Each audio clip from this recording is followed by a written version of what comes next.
crime du groupe Tzaher. Le groupe Tzaher s'est formé en 98. On a commencé à enregistrer un peu dans des conditions un peu bizarres, parce que c'était un peu chaud chez nous à l'époque. Et donc la musique, c'était un peu un problème pour d'autres gens. Mais avec la volonté, avec la passion et l'envie de faire de la musique et ne pas se taire et donner la place à des gens qui ne le méritent pas. Donc on a commencé à enregistrer en sourdine, c'est vrai, avec des conditions pourries, on va dire. Et le premier titre est sorti en 2000. C'est un single qui est sorti dans les radios, ça a bien marqué.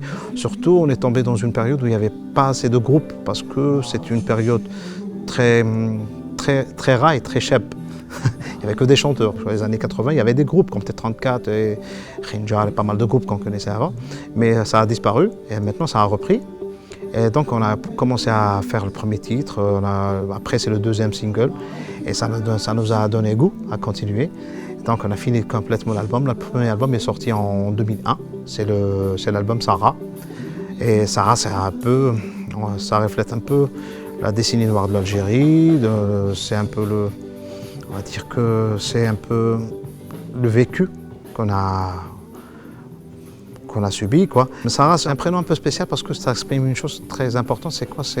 On voulait parler de tolérance et la seule chose qu'on a trouvée, c'est un prénom utilisé chez les trois religions, musulmane, chrétienne et juive.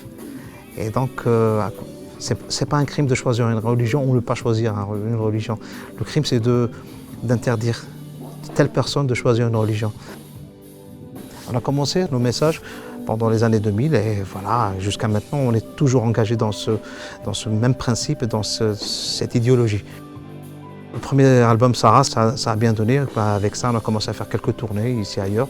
C'est-à-dire en Algérie, on est monté en France. En 2001, on a fait l'Olympia en tant que nouvelle génération, un nouveau groupe. Après ça, on a fait quelques tournées en Allemagne, en Tunisie, Festival de la guitare un peu. Après notre retour de 3 ans de tournée, on est rentré en Algérie, on a commencé à préparer le nouvel album, Hezia. Ça a commencé à être cool en Algérie, que ça commençait, il y avait de la musique, on revivait en fait, c'est ça. Donc on a écrit des textes spécialement pour ça et on a commencé à écrire sur l'espoir de l'Algérie. Et maintenant, on a préparé le troisième album qui parle d'amour, qui parle de paix, qui parle aussi de phénomènes bizarres qui se passent maintenant aussi.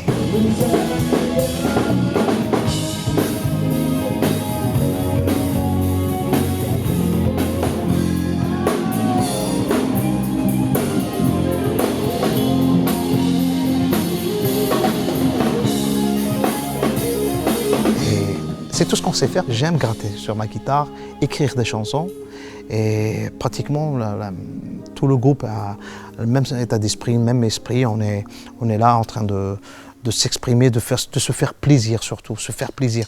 Quand on monte sur scène, on se fait plaisir.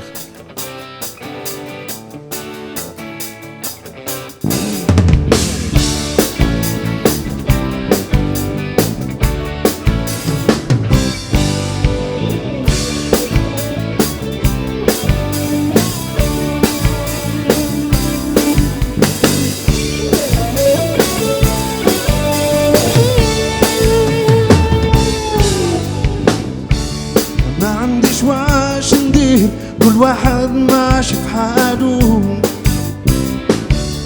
ما عنديش واش نقول وكان نقول يحسبوني مهبول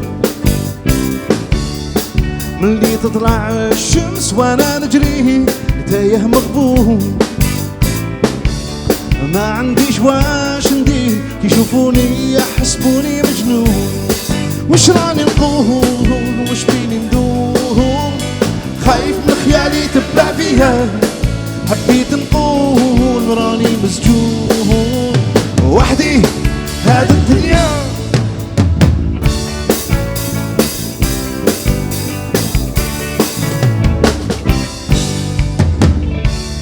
مادام لي راني نجري في جبل كبير ما عندوش طريق جربت كيفاش ندير باش نخرج من هذا البير وكان عرفت وعلاش ما دفعت ما قعدت صغير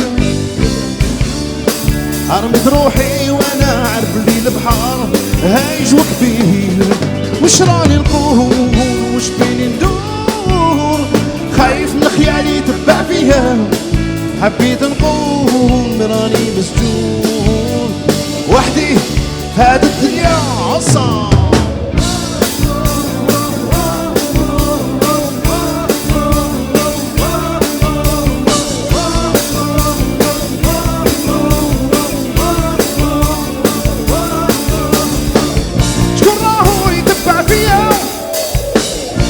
حبيت اعمل وندير شكون راهو يخلع فيا وين مديني هكذا بعيد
ماشي في تريا هاي بان من حديه ما يكسروا الريتان حب يشوف النهار اللي ما يكونش فيه السحاب يخرج من نعم طويل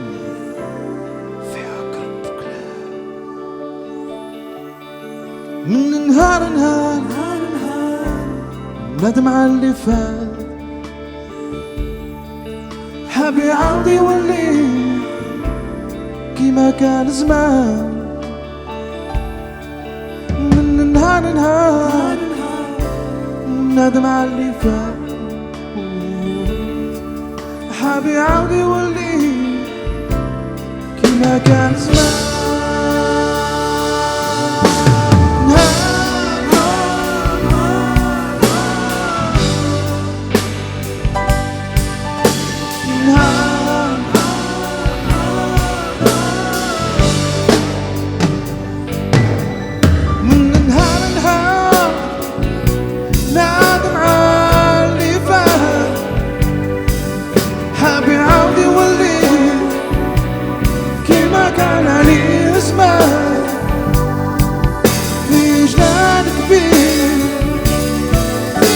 شعور ونبان يقعد ويحكي قول هذا برك وينزال من نهار نادم على اللي فات حاب يعاود يولي كيما كان عليه زمان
ميرسي.